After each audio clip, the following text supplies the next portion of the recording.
Welcome back. Did everyone hydrate? Yes? Have some tea, coffee? Yes. Well, we shall settle back. We have a great session in front of us. And I'm going to begin as people start to settle in. Well, history abounds and is made every moment we sit here together. Historic elections here and overseas. This will no doubt be a conference that will go down in the history books as we experience it all in the nation's capital. Let it be that our U.S. citizenship takes a deep, deep breath and truly think about who they vote for in November and the repercussions of that vote for all of us. The world, as we see it, is rapidly changing, and we need leadership that changes with it. Models that can handle the change and the thinking it takes to guide. It gives me pause and makes me look internally to the systems we in the theater have in place.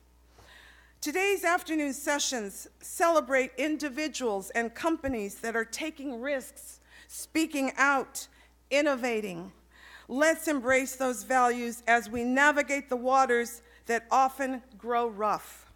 And when we think about the leadership model we have in place, which was devised in the 20th century, is this the best way for us to lead? I wonder. Is it as inclusive as it needs to be? Again, as the waters grow rough and history is made around us, do we, like our speakers today, question and examine our current models? When I hear Tom Rothman, who is the head of Sony Studios and on the National Council with me, saying that going to the movies and buying popcorn is going to be as vintage as a horse and buggy, and it is going to be vintage soon, I start to wonder, is that true? Are we going to be the only place where people gather together to have the communal experience of hearing a story? The world needs theater, and we need the world. How do we bring people together when they're home watching Amazon Prime? Do we change the architecture of our theater? Do we rethink their use? Do we trample borders to find storytellers to fill our stages consistently with their stories too? I'll answer that one, yes. Instead of Theater Nation, will our conference in 5 years be called Global Nation? In 5 years, could our theaters be led by 4 people instead of 1? 4 experts in artistic, managerial, fund development, and audience connectivity. 4 leaders who come in all sizes, colors, genders, who face the challenge of the future in an equitable and thus stronger way. I wonder. We understand the power of coming together, of asking the hard questions of ourselves to be our better selves. And today we hear from folks who help set our course for the future by recounting our past in order to plot our future, or by turning models upside down to find out what's been hiding inside.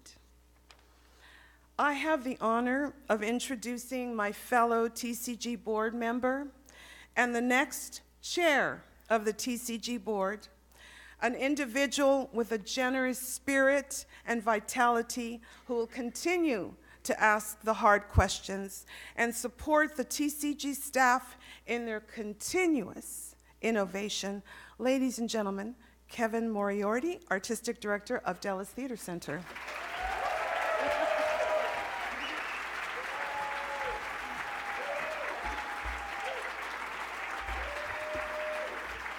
I am immensely honored to serve TCG as its chair, and I'm humbled to follow Diane Rodriguez in this role. Diane has served on the TCG board since 2008, and she's been our president for these past 3 years. Diane embodies the very best qualities of TCG. I have been inspired by her passion for the art, her deep commitment to creating a field that's equitable and just, her determination to ensure that each person's voice is heard, and the depth of her feelings and the joy of her laugh. On behalf of the TCG board and the TCG staff, I thank Diane for her extraordinary leadership.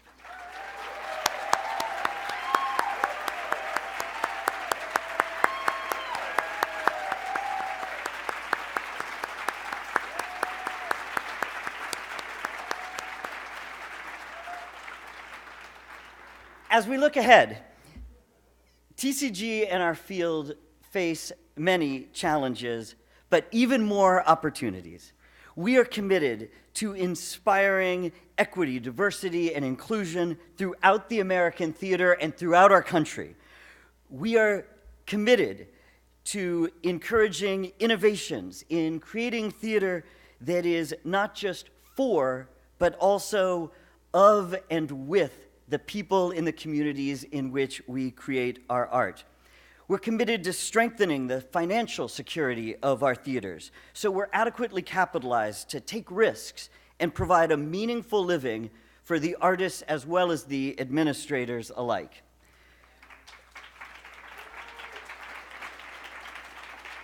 Most importantly, TCG exists as a reflection of the American theater itself. That's you, our members. You are TCG. Your concerns are our concerns. We seek to celebrate your triumphs and come to your aid when you falter. Though we all make art in many disparate parts of our country, none of you are alone. We are a theater nation. Together, we are TCG. I invite the TCG board to stand at this time.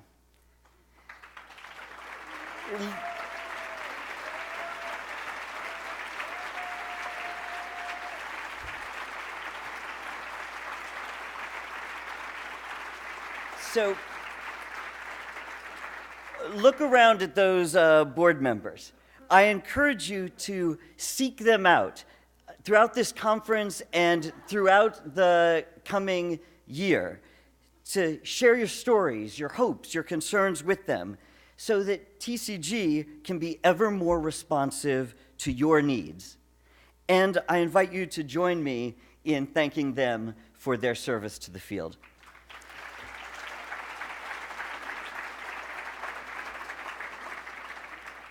At a board meeting a month ago, I had the privilege of experiencing a very powerful video that needs to be seen and embraced by our field. To introduce that video, please join me in welcoming Emilia Cachapero, Nelson Asubio, and Elena Chang.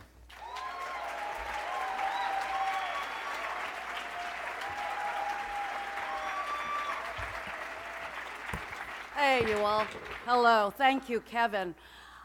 A social movement is a large, sometimes informal, sometimes rowdy group of individuals, organizations that carry out, resist, and sometimes, hopefully often, undo a social issue.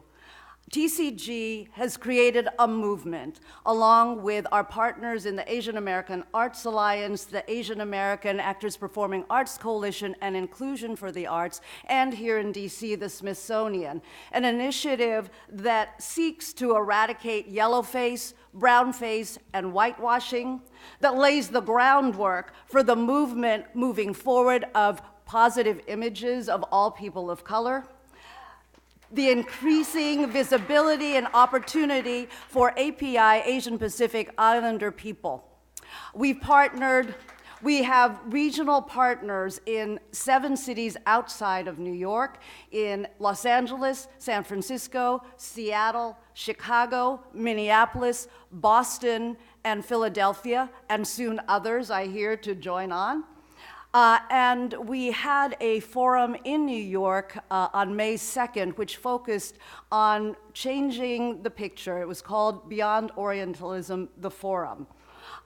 We are going to be having think tanks. The next one is going to be alongside the CATA, Consortium of Asian American Theaters, conference and festival at our partner Oregon Shakespeare Festival in October. And other think tanks to follow. One component that was developed for the New York Forum was a video that Kevin referenced, and I want to ask Nelson to just tee it up. Hi, thank you, Amelia. I mentioned earlier when at the opening plenary that I tweeted last year that I would try and eradicate yellowface from the American theater, thanks to Kenesha Foster. And there were giggles and laughs about that, I think because people think that this isn't actually a thing that happens on our stages anymore. One of the things I wanted to share in the making of this video is how easy and simple it was to find the images to create it. I want to thank Siho Elsmore and Angel Desai, who helped edit this video with me, and as well as TCG for being courageous in showing this to all of you. It was difficult to make, easy to find the material. It's not a new story, but as Lloyd Suh said at the Beyond Orientalism Forum, how long do I let you keep punching me in the face before I stop you? So, without further ado, a little education, a little knowledge for y'all. Beyond Orientalism, a guide to Orientalism.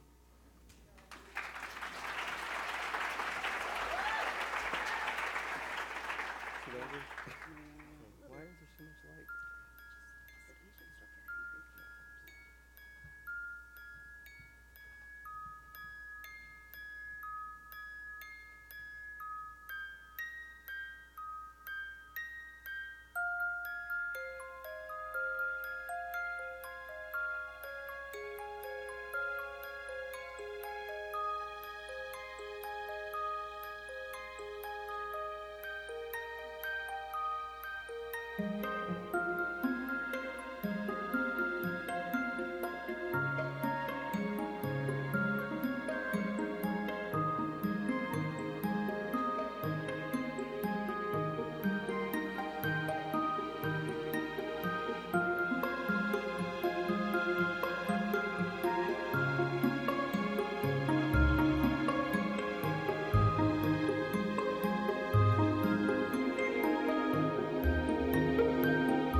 You cannot go on or keep ringing my bell.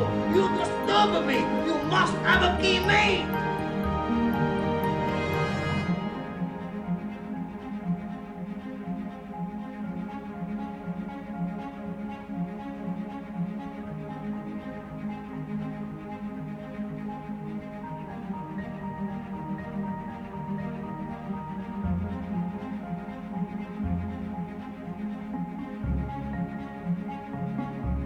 I'm Raj, I'm a Bollywood producer. I'm looking for the most delicious thing on the planet.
So we've seen a lot of real Asian Americans towards the end of the video, and there are 3 of us here on stage, but as you know, movements cannot simply be sustained just within one community.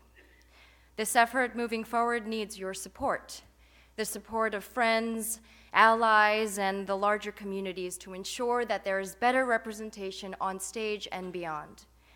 So within the Beyond Orientalism context, what can we do? What can you do?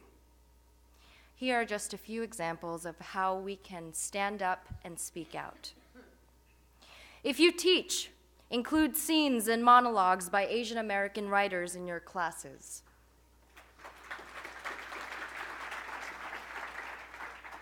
When you receive a phone solicitation to support a subscription at a theater, mention that you care about a diversity of voices being represented in their season. If you see an instance of yellow face, brown face, red face, and misappropriation, speak up. Bring it to the public's attention, especially if you're not Asian American. Thank you.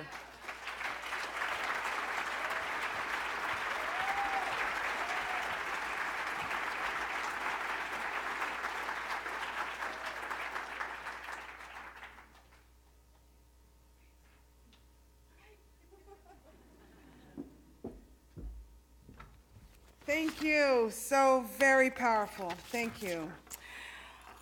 I met Bill O'Brien when he was the executive director of Deaf West Theater in Los Angeles, and I was running the Latino Theater Initiative with Luis Alfaro at the Mark Taper Forum. And Deaf West Theater was one of Los Angeles' small and scrappy theater companies, and it had produced a show in their very intimate space called Big River. Groundbreaking in its aesthetic, Gordon Davidson, who was then artistic director, saw it and decided to produce it on the Taper stage. At that point, in the Taper's 38-year history, the Taper had never produced a show from one of the small theaters in Los Angeles. It was a first in many ways. It then, of course, went on to be produced on Broadway and then on to the Tonys. Bill is now at the NEA, Senior Innovation Advisor to the Chairman. So I'd like to introduce to you all, innovator that he is, Bill O'Brien.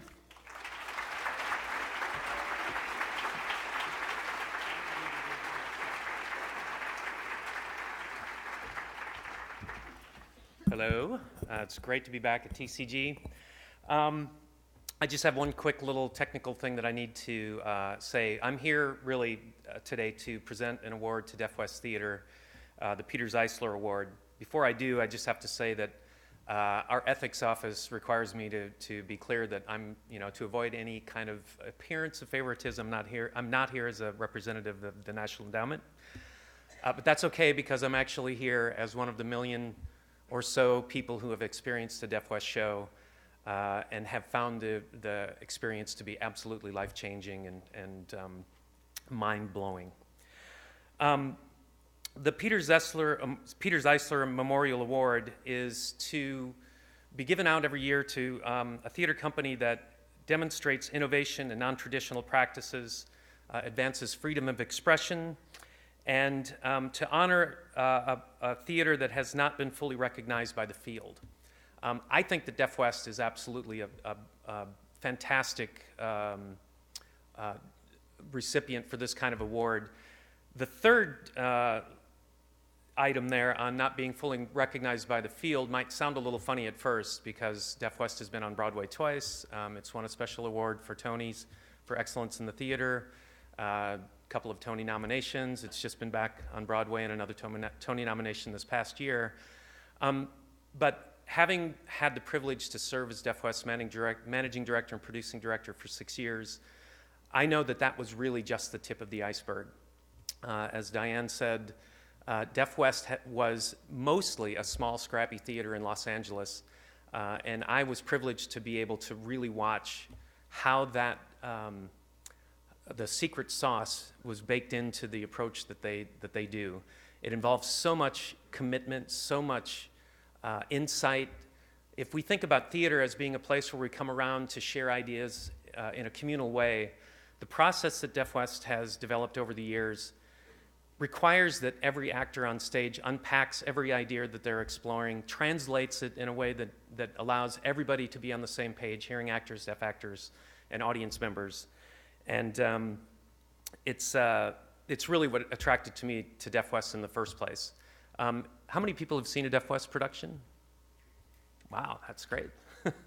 What attracted me to Deaf West, the first time I met Ed Waterstreet, who was the founding artistic director there, was how clear it was to me in my first conversation with him that he was not at all interested in creating a theater that would allow people to come in as some sort of act of altruism or charity to sort of do a nice little pat on the heads to the happy little handicaps who can. If you came into his theater with that attitude, he'd rather you just take your butt and put it in somebody else's seat.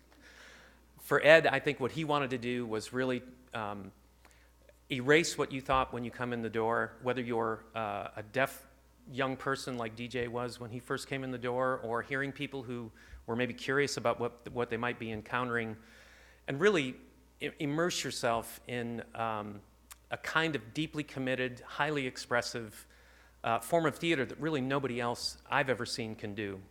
I was so honored to be able to watch the work of people like Ed Waterstreet, Linda Bove, Phyllis Freelick, Troy Kotzer, Deanne Bray, Ty Giordano, Shoshana Stern, the cast of Big River, the cast of Spring Awakening. And to watch that approach to theater making, it's just deep. It's more deeply felt. It's more moving. It's more expressive. It's the farthest thing from being handicapped. In fact, this became painfully aware for me when I attempted to perform alongside Troy Kotzer in True West. I left that experience going that, really feeling that they had an unfair advantage up there. So Deaf West has experienced the best of times and the worst of times. I was there for a little bit of both. We went from the small theater in North Hollywood, were invited to Mark Taper's main stage, went to Broadway, and then there were subsequent 2 national tours, Japan, et cetera. And right at the height of all of that success, we also found that in the middle of the night, someone took a little red pen and put a line across that line item that had been funding a large part of that work. And Deaf West overnight, in kind of a surprise bit of news, lost over half of its funding. I was deeply concerned, very worried that might, bring to an end to about 30 years of hard work and dedication. But I think that we should be concerned, but we shouldn't worry too much, because I think, as we've all seen, and as we've seen by the demonstration of it rising up out of the sand again to be back on Broadway, that kind of work that Deaf West does is too good. It's too good to go away. It must not go away, and it won't go away because it's just simply too good. So it's my great honor to present to DJ Kurz, the current artistic director of Deaf West Theater, this year's Peter Zeisler Memorial Award. Come on up.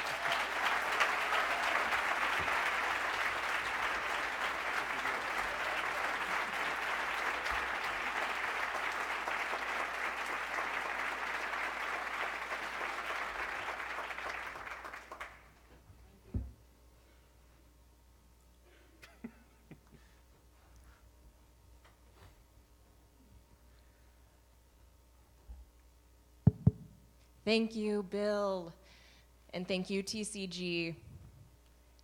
Deaf West Theater is truly honored to receive this award. As Bill mentioned, we are a small theater company from Los Angeles that was founded 25 years ago by deaf actors who didn't just want to make sign language theater, but make good theater, period. As I stand before you, I speak in my native language, American Sign Language. Our languages are the only thing that separates you and me. And theater that is performed in ASL and spoken English bridges this divide. The audience becomes one for 2 hours in the dark.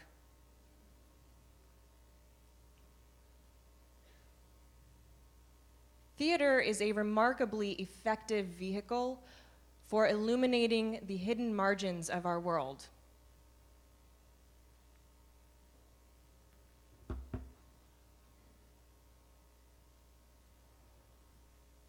Increased inclusion propels our craft towards new artistic heights.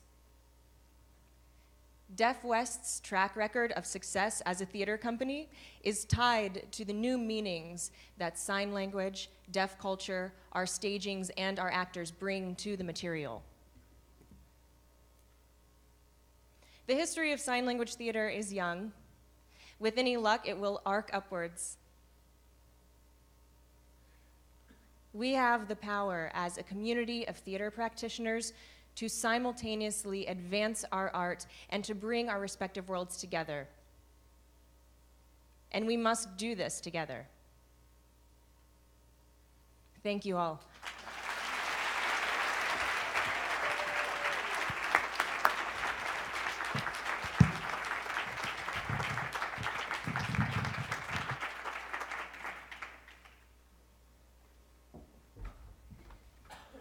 I now have the pleasure of introducing two outstanding writers. Nicole Salter is an Obie Award-winning actress and writer who arrived on the professional scene with her co-authorship and co-performance of the Pulitzer Prize-nominated play In the Continuum.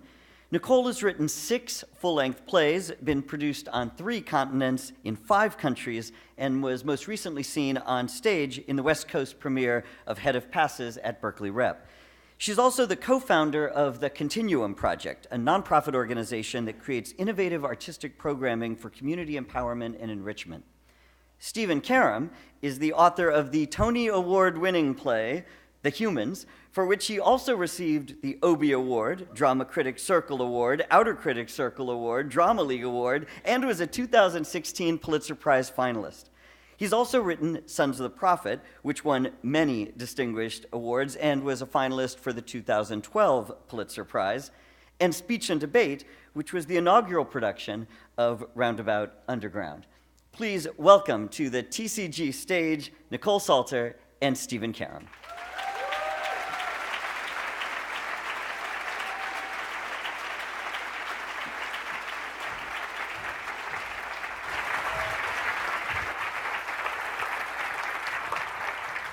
Hey. How exciting. It is exciting. It's great How to are be you? here. I'm really happy to be here. I'm glad that we had a chance to meet. I've been a fan of yours for a while. Please, so. man, don't do that. It's true. Don't even, Mr. Tony Winner. How does it feel? Oh my God. Right? This is. Well, I just spilled water all over myself. We'll get you something. Let's get him something. I need absolutely nothing. No, it feels good. You know, I'm an introvert, so I feel like the whole wave of award season, I was just saying to Harold, you know, it feels like once you get to opening night and you make something that you're really proud of, that means something to you, that's reaching people, that feels like that's the prize. That's the reward. And so it's like, that's the high, that's the highest high. And so, you know, getting the like stickers of achievement that you get to sort of, you know, that it is exciting and overwhelming and thrilling because it gives more life to the play, and you feel like the play has a chance to reach more people. But you never get to know who your plays are reaching. I just finished working at Yale. There's a program there called the National Student Leadership Conference that I teach at. Yeah. And guess whose play they're using? Yours. They're doing Speech and Debate. But you wouldn't know that. I almost said Amy Herzog's because we had and because hers. But no, they're that's doing your amazing. play. And so the way in which the ripple effects of your work that you don't get to see, do you ever consider that? You know, well now I'm considering it. No, I mean, you think about it more and more because I feel like the older I get, the more conscious I am that, you know, I think back to plays that have meant a lot to me, that have rocked my world, and the ways that they've changed my life has been changed by certain works of art. And so, you know, the more stuff you make, the more you have a chance to maybe hear a story like that. Yeah. or meet someone, or in this day and age, get a Facebook message. A random Facebook message. Or a random Facebook message. Telling you how to fix your play. Can you tell us about that? Yeah, exactly. That was great. I was talking to Nicole yesterday. I just received a message from a lovely man who's Harvard educated, and it was basically like, "Dear Stephen, I just came back from your play. I liked it very much. Here are 5 things you can do to make it better." You gotta love Facebook, man. You gotta love that. I thought that kind of sums up a kind of talkback experience that I think all right. That's great. You know. So I know that you were a theater kid. We're going to delve a little bit in that direction before we come out. I kind of want to like tag on to the question of, because your work has been all over the world. So in terms of, you haven't always been a part of how it circulates, meaning like your discovery of your work popping up in different places and things. Have you been similarly surprised? Well, I'm surprised today. One of my students from Zimbabwe is here, Gideon, wherever you are. So I walk through the door and I'm like, "Gideon?" And he's like, "Professor Salter." I'm like, "No, I'm not. I'm just Nicole here. I'm Nicole here. What are you talking about?"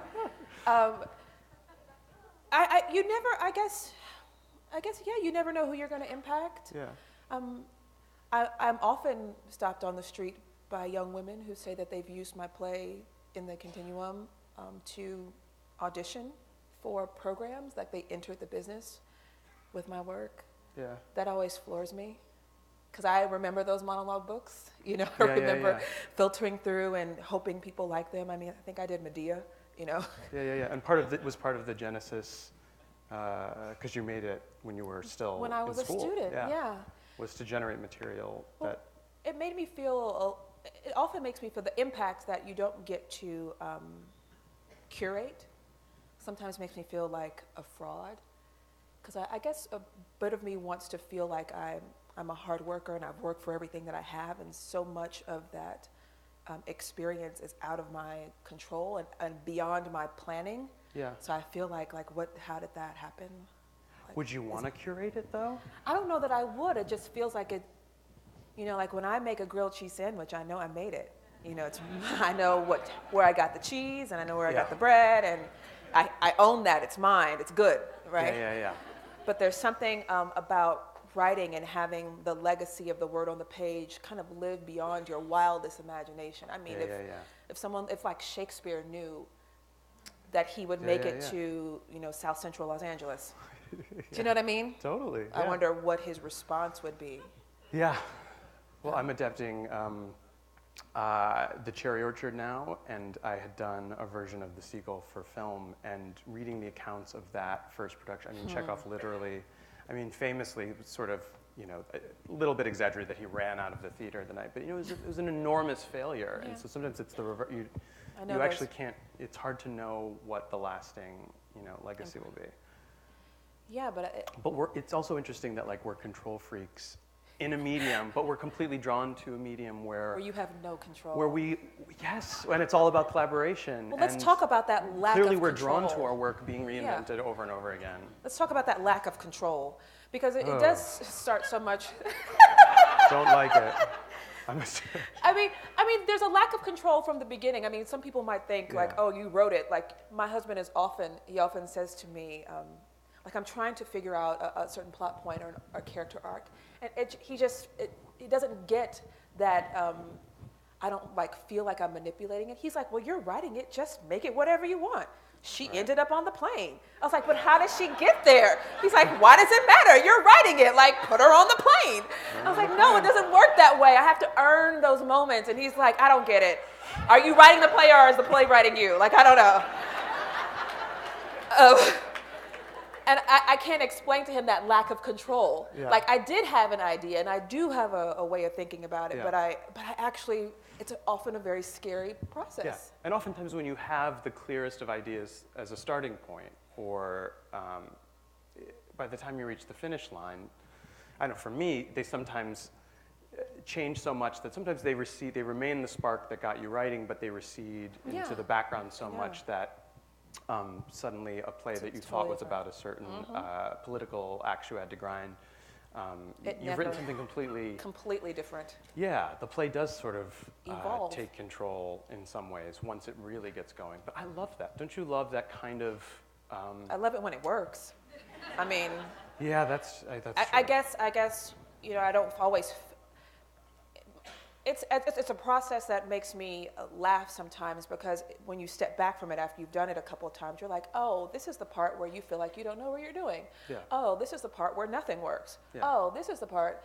But when you're going through it each time, it's like it's happening all over again. You're like, oh, I'm not a writer. I don't know if I can do this. And you always feel like you'll never be able to do it again. And then you do it again. And then it happens again somehow. But I do feel very much every time I start on the page with something new, something in me feels like I've never done it before. Like it's like a new, I was talking to Eric Coble. I was in Cleveland. I was talking to Eric. Yay, Eric. And he had the most wonderful analogy that I'm stealing right now. Okay, he said every time that he writes a play, he feels like he's climbing a mountain. And though he's climbed a mountain before, he's never climbed this mountain. And he has to create a path so that other people can also climb the mountain, and that's like the understanding of the story, right? And you get to a point where the first kind of grips are like, you're like, do I want to start here? Do I want to go on the other side of the mountain? Like, how do I want to climb this mountain? And then when you get like halfway, you feel like, well, I got to finish now. I'm halfway. I'm not going back down the mountain. Yeah. And then you get to the top, and you have a sort of victory, but you realize that the path that you cleared isn't quite clear. Yeah. So you have to kind of go back down the mountain and climb that path again and carve that path out. Yeah. And then after you've done that, you get down and you're like, oh, look at my mountain. And you get to the top, and then you see that there are other mountains. And you're like, grrr. Right? So you get off of that mountain and you start to climb another one. And I was like, oh, that's so daunting, Eric. But that's incredible. But it was incredible. I was like, that does Yeah. reflect. I think I feel more like a tidal wave is approaching me. Yeah, And well, it's like you're always learning to write the play that you're writing. So it is like starting over the first time, meaning just because you cracked one particular story and managed to find the genre or structure, or plays are like poems. Or voice. Right. And, plays are like poems. That's what makes them so powerful, I think. But meaning like you really are. There are all of the rules in the world. We were talking about teaching before. It's like, there's lots of tools to keep in your toolbox, and much that can be taught and shared. But then it really is like, in the same way that I feel like I say to my students, it's like the best play that they are going to be able to write, I think, is the play that only they can write, which is kind of a freeing, as a teacher. It's also that, like, when you're starting from scratch with a new idea, it does feel like you have to figure out like how to write this play. Yeah, this story. The old rules don't always apply. Not always. I mean, you take Aristotle with you and all of that, but you know what I'm talking about. But even sometimes he has to die. It is a mountain. Like, you gotta just throw him away sometimes. I'm a little gorilla. I'm like, if it works, it works. I don't care how it works or what rule it was. Exactly. Like, that works. Speaking of teachers, how did you come to learn what you know? That's a good question. I mean, I feel in this day and age, I guess it's not so strange, but for me it feels strange because a lot of my contemporaries have gotten their MFAs in playwriting. Mm-hmm. So the family I grew up in, I didn't grow up with any artists in the family, and a big family too. So to me, it didn't really feel like something that was feasible, a career in the arts. Right. And so I was a very scared undergraduate, hiding in the English department, but doing theater constantly. Oh, you're constantly, and taking so many theater classes that I ended up double majoring in theater and English. Mm-hmm. But in terms of like so basically, I took the strange route of, even when I graduated, I didn't think I had any plays that were good enough to submit to writing programs. I mean, I didn't realize that when you're 22, 23, 24, 25, I mean, people are looking for promise. No one has a good play. Yeah, no one's written a great American play. No. Or maybe a few people have, but I was very, very timid, very shy. I was just saying, I'm even the type of person that was sort of like not taking advantage of office hours or making those connections. And but I kept writing plays. I never stopped ever. And so I was hiding out working at a law firm for years while I kept creating work. And in some ways, it was kind of an education all to its own to be, you know, I think a lot of my last 2 plays are dripping with money anxieties, and I think the existential fear of poverty is all over them. And I think a lot of that comes from, well, it comes from, you know, a lot of different places, but it also comes from being really scared about student debt. And in some ways, it was a gift to have a 30-hour-a-week job because it really focused me.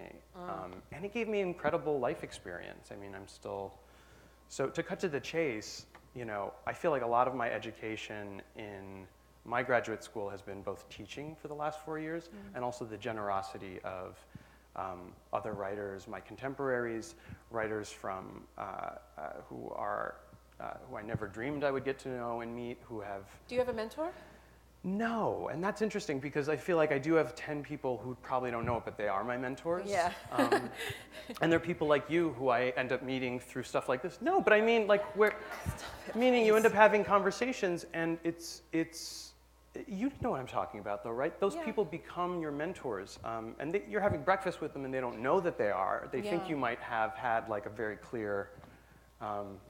In college, this person took me and said, "You're a writer," and you know. Come with my, And I think it's a result of my own, the ways in which I was too introverted and shy to know that it was okay to maybe reach out at a younger age. But you know, James Lapine has been, you know, really how we started having breakfast regularly. He doesn't know that he's like a mentor to me, but he is. I feel that way about Teresa Rebeck.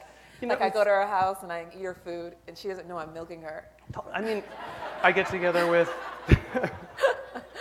That's amazing. I get together with Brandon Jacobs Jenkins and Amy Herzog and these people who So I feel like I've been lucky enough to build a community as a result of, strangely, like having a career is how I've sort of built that education and that community of mentorship. But how about you? Was because you were in graduate school for acting? Yeah, I went kind of straight up. Always been a closeted writer.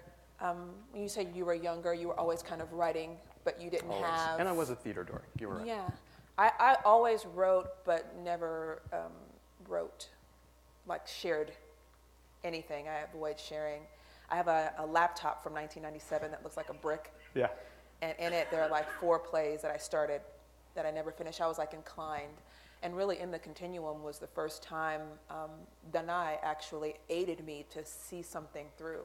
And that was the victory. Yeah. That's why everything that came after that, I was like, my God, people like it? You want to hear it? I just wanted to finish it. I just wanted to know that I accomplished, you know, seeing the end of something. Yeah.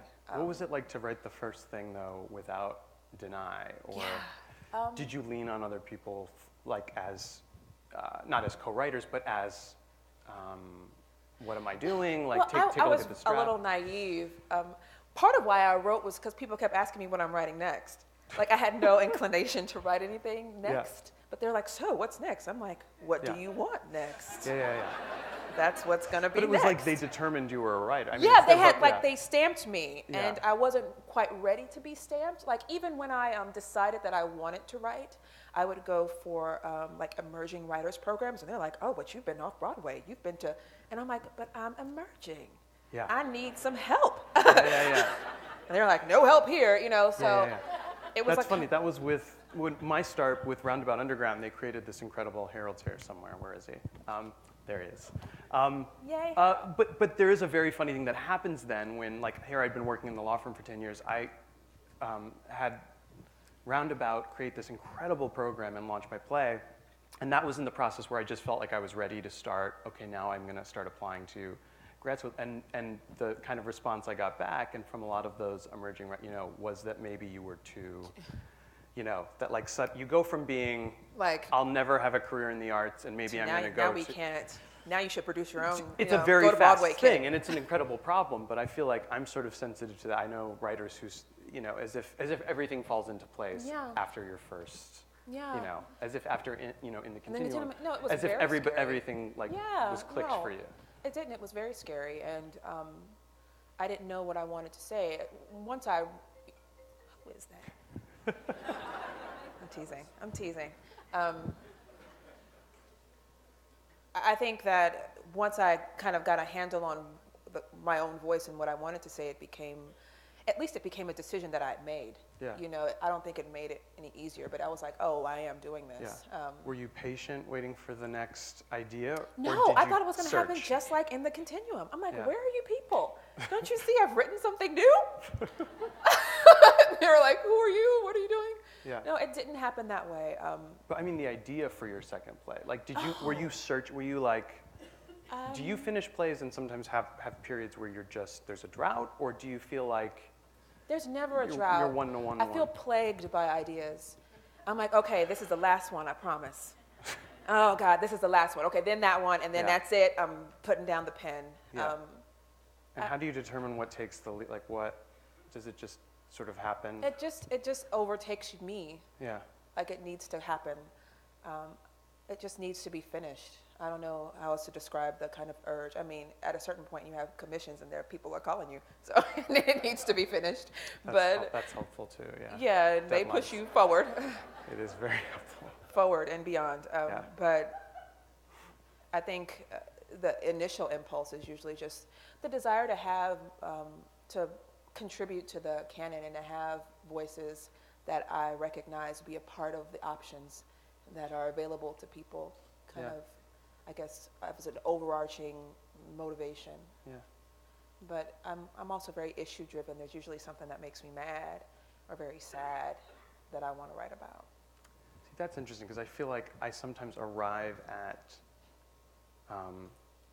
issues or very political places via the personal. By starting from a place that's slightly mysterious, but I feel like, I don't know, Tony Kushner talked about this once in an interview, and I couldn't sleep for like 3 weeks because I was like, he just changed the way that I thought about certain American plays that I never thought of as political, as still being political, because he kind of was making the point how essentially, if any of us are writing about the human condition, we're asking the questions about how do we live now, where do we live, where do we come from, where do we want to go, and so suddenly plays like Long Day's Journey become political and seem like obviously political, in ways that you know, that I just hadn't, you know, for a while I thought of myself, well, if I wasn't starting from an issue, then the play doesn't, you know, and I feel like with The Humans, it strangely ended up being a play that sort of tapped into a kind of, a lot of the issues at the heart of this election cycle, but also knowing from what a personal place the play came from, it's very interesting to see headlines saying like that the play is very clearly about the disappearance of the middle class. Yeah. When there you're are a lot starting of plays about that now. Yeah, well, because it's, I mean, thinking about Lynn because we're Nottage's writing new play, Sweat, and Dominique Morisseau's play. Absolutely. Skeleton Crew, and Lynn's play takes place in Pennsylvania too. I mean, I'm from Scranton. Yeah, and right. These are places, who's from Scranton? What that person? Hey. That's amazing. But you know, it's amazing how this, these places where, I mean, when you grow up in a city that's built upon an industry that no longer exists, you do realize like what strange things seep into your consciousness and your bones. Meaning, like, I really did think that everybody lived in places where you just passed the coal silt, like the giant mountains of coal, like no, we don't. excrement or whatever you would call it. And it's not. And I remember trying to explain it to a friend in college. I was like, you know, like it's like one of those big like coal with all the. And they were like, what? Then like, you know, the mountains of that you just and. Of course, like those don't exist everywhere. So no, I grew up with in California with the oil wells at Kenneth Hahn Park. Yeah. And I was like, you guys don't. They're not digging for oil. Oh, well, where I am, they're digging for oil all the time. Yeah. Crazy. It becomes part of your. Yeah. Have you written about that? No, but maybe I will. I don't. Don't add to my list of things. I'm adding to your list. Okay, so I wanted to also kind of segue because this conference is very much about Theater Nation and considering ourselves as citizens of that nation. And we're clearly in a very political time when I think we all should be considering what it means to be a citizen in this nation and of the world. So starting small and moving to the more grand, just as a theater practitioner, how do you see yourself as a citizen of this nation? help me out here. How do you see yourself as a citizen of this nation? Yeah. I mean, Well, I when feel you like think of there's citizenship as like responsibilities and duties and Yeah. rights and privileges, what do you think your responsibilities and duties are? And what do you As think a theater artist? as a rather theater, than yeah, as a just- theater artist? And then what do you think your rights and privileges are? Yeah, well, if I mean, first and foremost, I'm thinking about the personal and the political. I mean, I think it's every artist's job. I mean, I think it's my job to try and tell the truth. And in terms of exploring the human condition and everything, so it's like that's always a starting point for me. And I feel like so I think part of what that means That's your responsibility. It's my responsibility, Yeah. and it doesn't mean, and it's hard to tell the truth, and so it's a huge responsibility, and part of that means being connected to those around me. It means being aware of. It's hard because it's both connected to, like, reading the newspaper yesterday, the unbelievable despondency that set in. I mean, like, the Tonys were exciting, and it came on the waves of, like, especially as a gay man who's been to many nightclubs like Pulse, like, to have Orlando and then the immigration reform sort of At the same time fall apart, and the sit-in, as inspiring as it was, and I wish I was here yesterday, to also see Paul Ryan at the podium and feel so it's just so, just a kind of despondency can set in. And so I also feel like, I don't know if this is exactly what you're talking about, but part of me, when I hear the word citizen, I do feel like it's not just my responsibility to tell the truth, but to cling to a kind of very real kind of hope. And I feel like in telling stories, even if I'm not exactly sure what the origin is, because a lot of my work ends up being, not to be too depressing, but fear-based, like things that are really keeping me up at night. Well, it's totally connected to politics, too. I mean, I honestly feel like the reason why The Humans has been the subject of a lot of, like, political think pieces is because politicians are obsessed with what's keeping people up at night. I mean, they tap into it in a sometimes very dangerous way to try and win votes, because they have to win.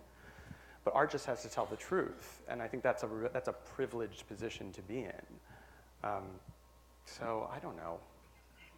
What's keeping you up at night like now? Is it? Oh, God, well, I just told everything I read in the paper yesterday. I mean, how are you guys sleeping? I mean, it's.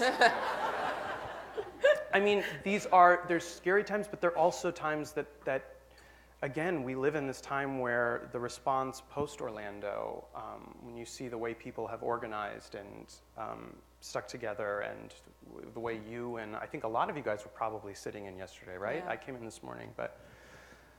We went to the Hill, yeah. You went to the Hill. Yeah.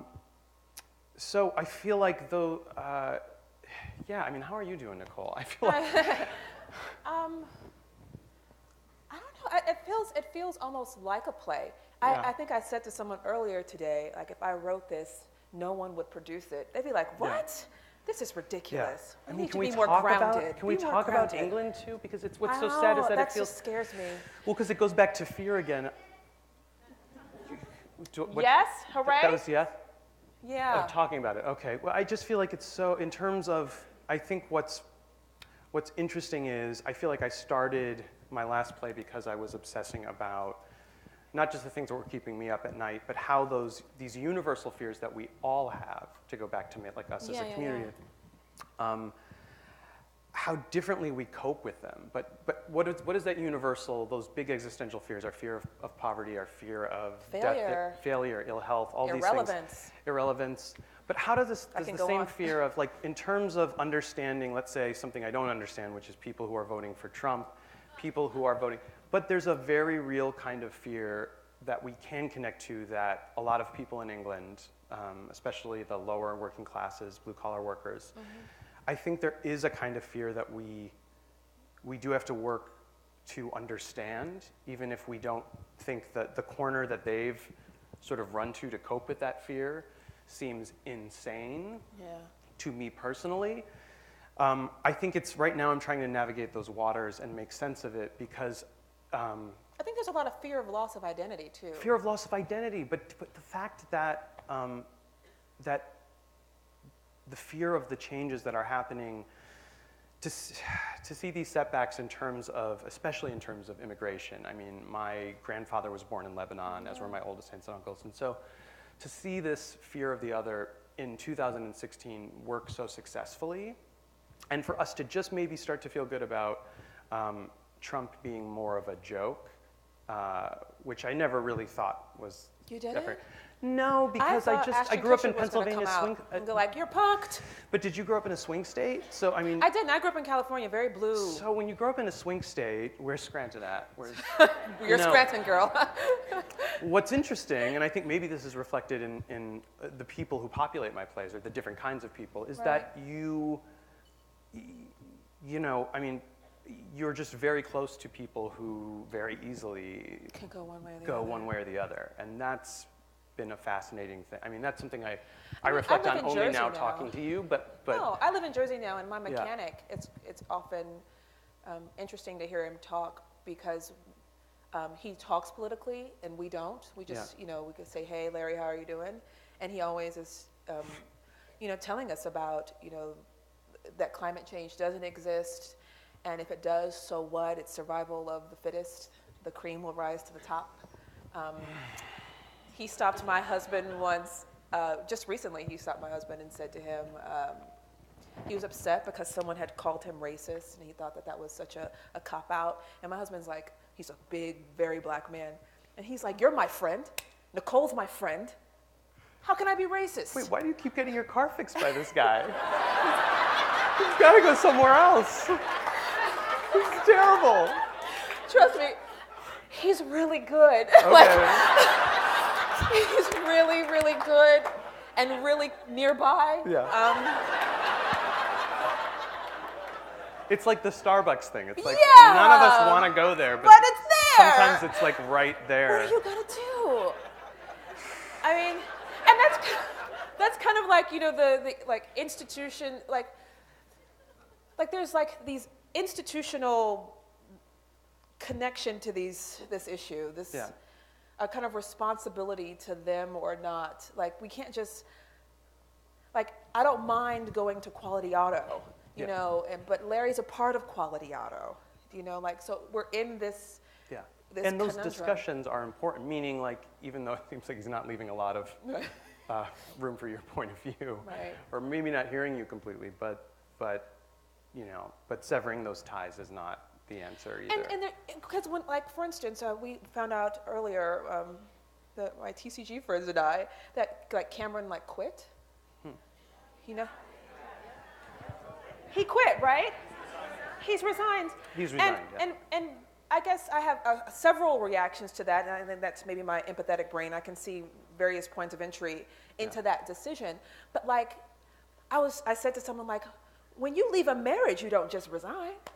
Like you're like, well, so what's happening with the kids and the house and you can't just leave.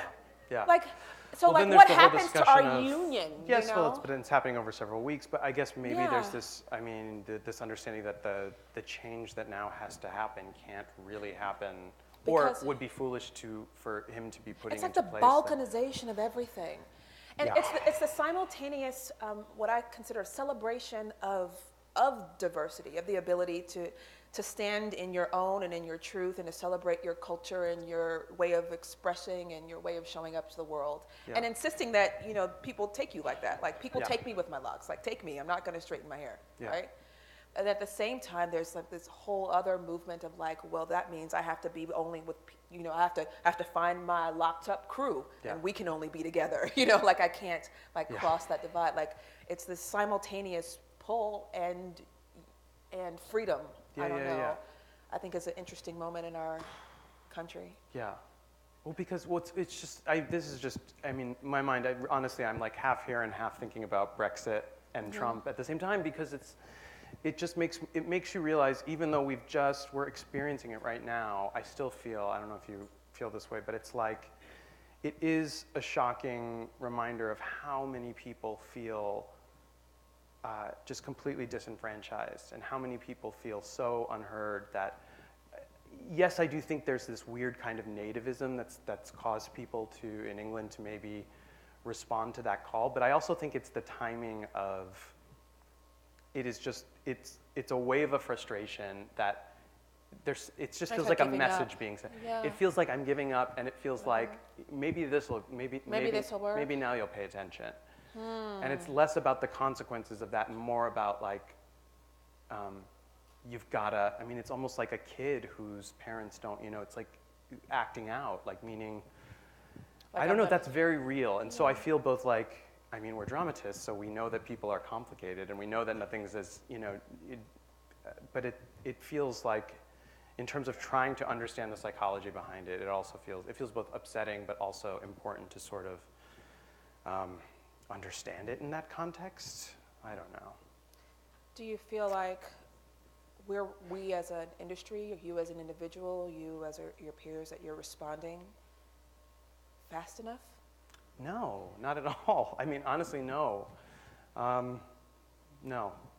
I feel like there's always more I can do and should be doing, and I think maybe it's in moments like this that cause people to organize and to find new ways to, I don't know, mobilize or speak out, or, I mean, art comes out of situations like this too, but I mean, my last play came out of trying to make sense of a kind of frustration and anxiety I was feeling post 9/11, post financial crisis, being at an M&A law firm while Lehman Brothers was collapsing, and trying to understand, trying to make sense of where that goes once everybody thinks that Is over. there's been a recovery, Right. and there's been a recovery, and part of me understands this as a big like FU in terms of the people who really didn't get a recovery and the people who actually were stuck in stagnation. And I feel like there is a very, there's a kind of banality and a humiliating aspect to being poor in this country right now that I don't think. Right now? Hasn't there always Well, been? It's that has always been, but meaning there tends to be, in terms of the people in power talking about job creation and this and that, I mean, I think there's what we're hearing, and then there's a kind of reality of people who feel like they are trapped and unable to escape. And when you feel like there isn't even something to reach for and no, things can't possibly get better, I do think the instinct to pull the rug out from under the entire system feels like I understand that impulse. This is depressing, Stephen. This is when this conversation was scheduled to have. We didn't know all this was gonna. We didn't know what the week's events. But it also feels crazy if we didn't talk about it. I'm sorry we're not talking about playwriting more. But No. Just, we have to wrap up, but I want to Yeah. get some last thoughts. When you think about your work as a playwright, or the work of this generation even, Yeah. beyond yourself, what do you hope that our legacy as citizens will be? When you think of like the greatest generation, or the baby boomers, or their contributions to the evolution of America and the world, when people look at this chunk of what we're contributing now, what do you hope they say? What do you hope they quote us in the beginning of their plays? You know? I hope that we remain a group of truth tellers. So I guess that's different than maybe doing something that no other generation Yeah. has done before. But I think something that, I mean, this year what was astonishing is that the four of us who were nominated for Best Play at the Tonys were all under 40. Yeah. Which isn't an accomplishment. Well, yeah. About something like that. Because one day I'm going to be over 40. Yeah, exactly. I mean, like, I'm what? almost You're there. probably We just made it. I think Denai and I are both Yeah, very close. Very close. But what's great about, the point I was trying to make is that I think younger generations are always good at being the rabble-rousers or telling a kind of truth that is specific to a point of view that only they would have. Mm-hmm. And so I think that's kind of, I know that's not a It's super. fine, Stephen. It's beautiful. All right. What about you? But what do you? I hope that we unapologetically, make a contribution that is both truth-telling but also kind of immediate. Yeah. That we find a way to make it immediate. That's what I hope. That's a good note to end on. Yeah. This was wonderful. This is my wonderful. man. Thank you very much. Thank you so much. Amazing. I'll remember you forever. Thank you very much. Are you going up this way? I guess so. She's coming.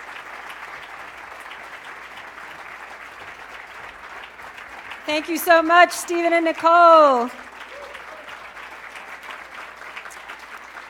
You are our truth tellers, and we really appreciate that you gave us that time to reflect on all of the things that have been happening in our world in these last few days, and also just really allowing us to get to know you a little better. That was really, really wonderful.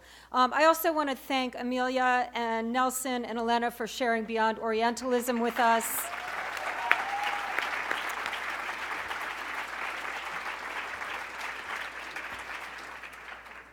And also, and I got that title wrong, I apologize. And also, big congratulations to Deaf West.